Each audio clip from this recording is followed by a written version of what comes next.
ये इस कॉन्फ्रेंस का कलीदी खुतबा है हमारे मेहमान खुसूसी का।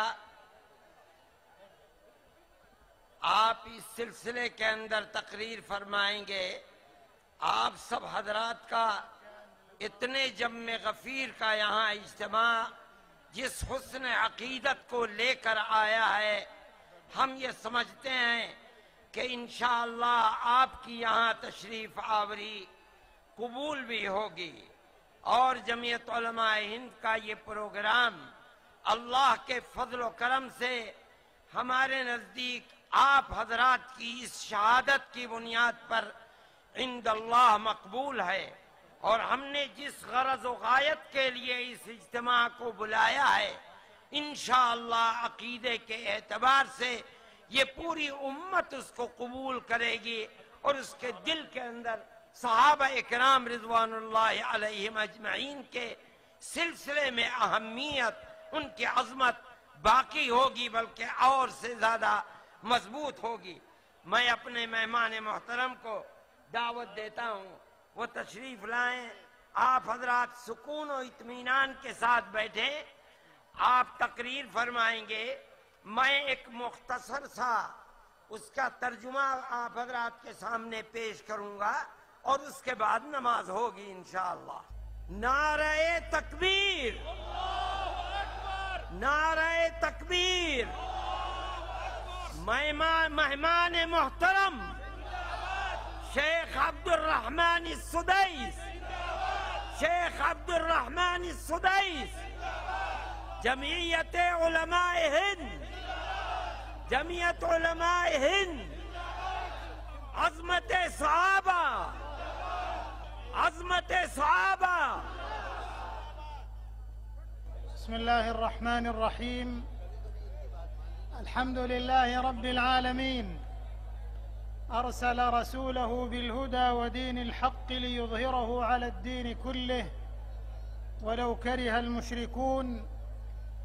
والصلاة والسلام الأتمان الأكملان على سيد الأولين والآخرين ورحمة الله للعالمين، نبينا وحبيبنا وقدوتنا محمد بن عبد الله صلى الله وسلم وبارك عليه وعلى آله وأصحابه والتابعين ومن تبعهم بإحسان إلى يوم الدين.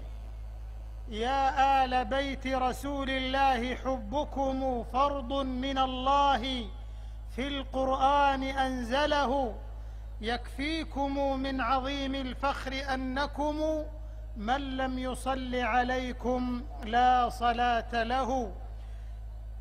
أما بعد، فيا أيها الإخوة في الله، أحييكم بتحية الإسلام، فسلام الله عليكم ورحمته وبركاته. سلام مثل شهد بالزلال وكالمسك الزكي وكاللآلي، لكم مني سلام من فؤادي كماء المزن يسقي كل وادي.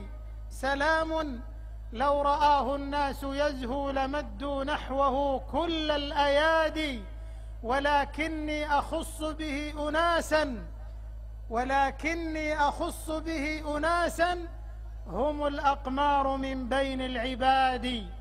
هذه هدية لإخواننا في الهند، لكني أخص به أناسا هم الأقمار من بين العباد. كيف لا؟